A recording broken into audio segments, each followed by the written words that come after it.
दोस्तों, हमारे कवि शायर गुलजार जी ने बहुत अच्छी बात कही है कि जिंदगी गुजर गई सबको खुश करने में।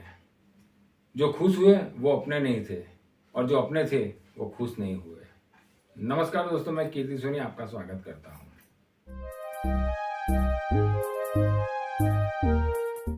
मनोज का एक्सीडेंट हो गया था। उसकी हालत बहुत नाजुक थी। उसे हॉस्पिटल लाया गया था, लेकिन डॉक्टर साहब हाजिर नहीं थे। नर्स ने डॉक्टर को फोन कर दिया था, लेकिन डॉक्टर अभी आए नहीं थे। मनोज के परिवार के सभी लोग डॉक्टर का बेसब्री से इंतजार कर रहे थे। मनोज के सर से बहुत खून बह रहा था। वो बेहोश पड़ा था। तभी डॉक्टर तेजी से हॉस्पिटल में आए। उन्होंने देखा कि ये सब लोग उनका इंतजार कर रहे हैं। डॉक्टर को देखते ही मनोज के पिताजी गुस्से होकर बोलने लगे, आप ठीक से ड्यूटी क्यों नहीं करते हो? आने में इतनी देर क्यों कर दी? अगर इस बच्चे को कुछ हो जाता तो उसके जिम्मेदार कौन होता?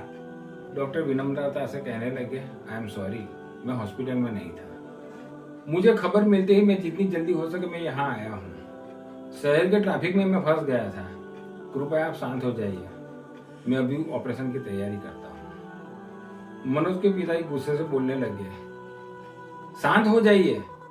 क्या इसी की जगह आपका बेटा होता तो आप शांत रहते? अगर किसी की लापरवाही से आपका बेटा मर जाए तो आप शांत रहते क्या?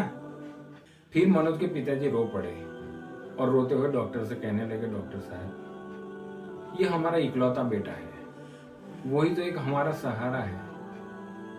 उसकी कोई गलती नहीं थी। वो तो दूध लेकर वापस लौट रहा था तो एक ट्रक वाले ने पीछे से टक्कर मार दी और टक्कर मार के वो चला गया। आप प्लीज उसे बचा लीजिए डॉक्टर साहब, वो तो हमारे बुढ़ापे की लाठी है। प्लीज आप उसे बचा लीजिए।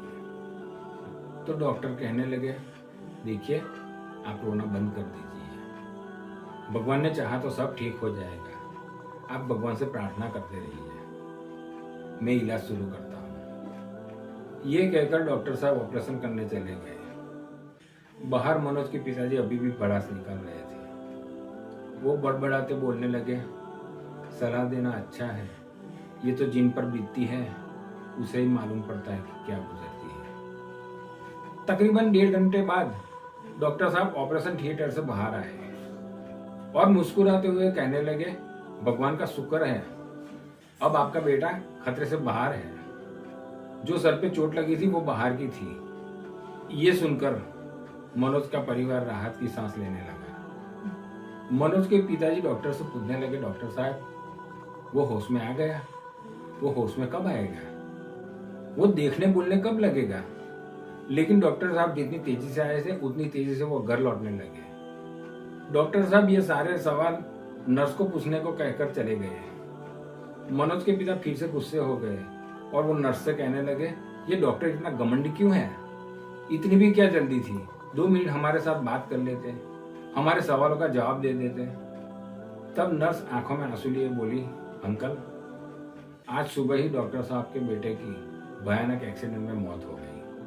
जब मैंने उन्हें फोन किया था तब वो बेटे का अंतिम संस्कार करने जा रहे थे। फोन सुनकर वो सीधा यहाँ आए और आपके बेटे की जान बचाकर वो अब अपने बेटे का अंतिम संस्कार करने चले गए। यह सुनकर मनोज के परिवार और पिता सब लोग चौंक गए। उनको अपनी गलती का एहसास हो गया और अपने आलाप सालाप बोलने के बाद अब वो पछताने लगे। दोस्तों, कई बार हालत को जाने बिना हम उस पर रिएक्ट कर देते हैं। अपने आप को नियंत्रण में रखना होगा। पूरे हालात को जाने बिना कोई नकारात्मक प्रतिक्रिया नहीं देना चाहिए, वरना अनजाने में हम उसी को ठेस पहुंचा रहे हैं जो हमारा भला करना चाहता है। दोस्तों, कहानी अच्छी लगी हो तो लाइक कर देना और चैनल को सब्सक्राइब कर देना। धन्यवाद। जय भारत, जय हिंद।